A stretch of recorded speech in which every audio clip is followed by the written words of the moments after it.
So very frequently I find myself, someone says, come and look at our procurement department. I want you to do a gap analysis. And what I find is I don't even call it a procurement department. It turns out it's really a getting department. People are just getting the things that they are told to get. They're not really buying them. They don't know the cost structure. They don't know the market. Actually, many times I find they don't even know what they are buying.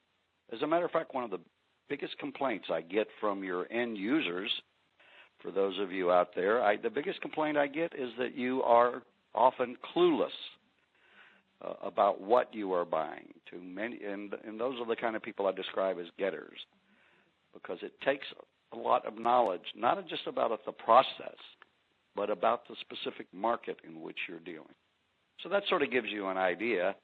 It's not any more common in any part of the world than any other part of the world, I'm afraid. But many people are just there to process paper, input data into the computer, and then go on to the next piece of paper that needs to be processed.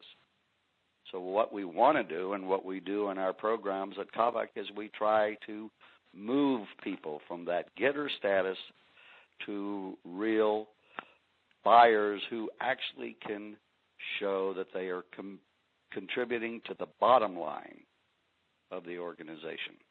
So I hope that gives you some idea. So, Artin, I know you have another question.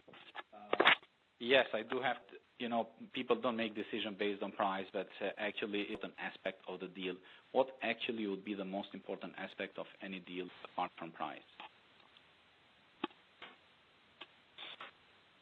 I think that most of the listeners are probably familiar with procurement. People are always accused of just getting 3 bids and picking the low one, and that is who the award will be given to. And, of course, we always argue the point, no, procurement people really buy value. We do not just buy price. But I think most people would probably admit that when we say we only buy value, we probably, sometimes I have to tell the group, we are lying through our teeth. In most cases, it is fact the decisions are made by price. That's even what executive management wants us to do. So I would ask the listeners, let me ask you this question. What would your day be like if all of your suppliers did exactly as they promised? Deliveries were on time, the quality was exactly correct.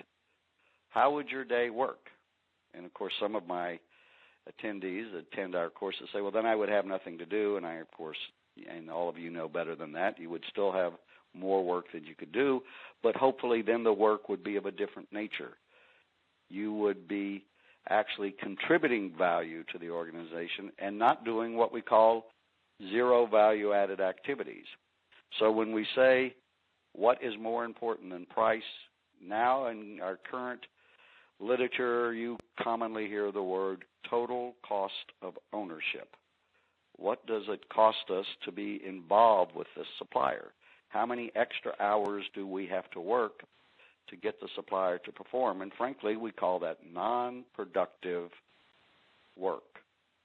But we really must add the cost of that non-productive work to the price that we pay, so that very often, ladies and gentlemen, we have learned over and over again that possibly the highest priced might be the very lowest total cost of ownership. And the lowest price very often brings us extremely high total cost of ownership.